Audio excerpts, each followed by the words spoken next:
They say betrayal cuts deep, but what hurts even more is when the one who betrays you thinks you'll never leave.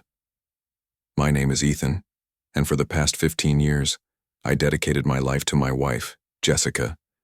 I built a home for her, supported her dreams, and gave her everything she could ever ask for. And in return, she gave me lies, deception, and an affair. But what made it worse? She laughed in my face when I confronted her. She looked me in the eyes and said, "You'll never leave me. You need me." That moment changed everything. I realized that the woman I had loved for so long didn't respect me. She pitied me. She thought I was weak. She thought I would stay no matter what she did.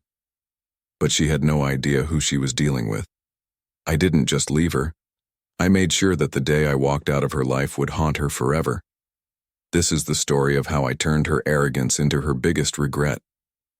Before I dive into this brutal revenge story, make sure to subscribe to this channel. We bring you real-life stories of love, betrayal, and the coldest karma you'll ever witness.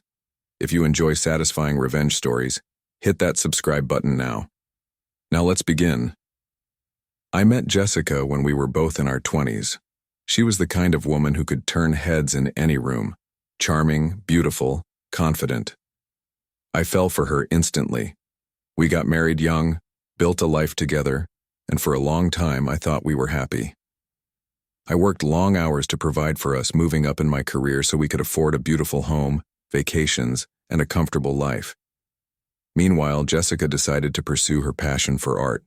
I supported her every step of the way, paying for her art classes, studio rentals, and exhibitions. But apparently, that wasn't enough. Looking back, I should have seen the signs. She started dressing differently, wearing outfits she never wore around me but always for her art events. She became obsessed with her phone, always texting, always smiling at messages but never letting me see them. She started staying out late, claiming she was at networking events but coming home smelling like cologne that wasn't mine. She was emotionally distant, pulling away from me, making excuses whenever I tried to be intimate. But the biggest red flag? She stopped looking at me the way she used to. She was always distracted, always lost in thought. I should have known. One night, Jessica told me she was going to an art exhibition and would be home late. That wasn't unusual, but something felt off. So I did something I had never done before. I followed her.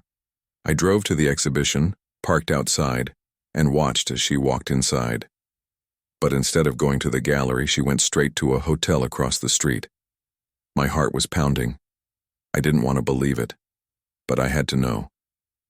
I waited 20 minutes, then walked inside, acting like I was looking for someone. And then I saw them. Jessica and a man I didn't recognize.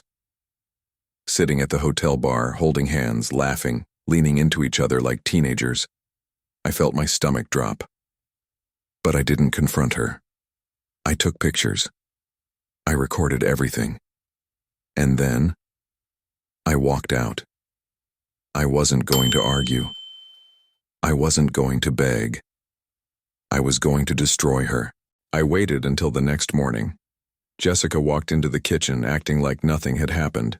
I sat at the table, my laptop open, the pictures pulled up on the screen. "How was the exhibition?" I asked, my voice calm. She smiled. "It was great. Met some amazing artists." I turned the laptop toward her.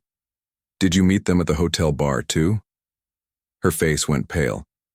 For a moment, she was speechless. Then she laughed. "Oh, Ethan, you're so dramatic." She rolled her eyes. "You'll never leave me. You need me." That was the moment I stopped feeling love for her. I smiled. "You're right, Jessica. I do need you." Her confidence returned. "Exactly. That's why." I cut her off. "I need you to sign these divorce papers." Her jaw dropped. Jessica thought she was untouchable. She thought I'd be like those other men, forgiving, weak, afraid to be alone. She was dead wrong. Here's what I did. I froze our joint bank accounts. Jessica had never worked a real job. Every dollar she had was because of me. I canceled her credit cards. No more shopping sprees, no more luxury expenses. I exposed her affair. I sent the pictures to her family, our friends, and even posted them anonymously on her art gallery's website. I took back the house. Legally, it was in my name. She had 30 days to leave. I sent the evidence to her gallery sponsor. They dropped her immediately. She lost everything overnight. The day I left, I packed my bags without a word. She was sitting on the couch staring at her phone, probably texting him. I walked to the door, turned back, and said, "You told me I'd never leave you. I just wanted to make sure you never forget the day I did." Then, I walked out. A few months later, I heard through mutual friends that Jessica was struggling. The guy she cheated with dumped her the moment she lost her financial security. Her art career, destroyed by the scandal, her luxurious lifestyle, gone.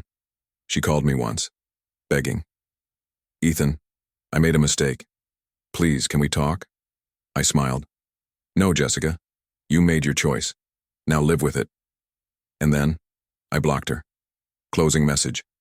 Betrayal is a choice, and when someone chooses to betray you, make sure they regret it for the rest of their life. Jessica thought she had me trapped. She thought I would never leave. Instead, I left her with nothing but regrets. If you loved this story, hit that subscribe button for more real-life cheating stories and revenge tales.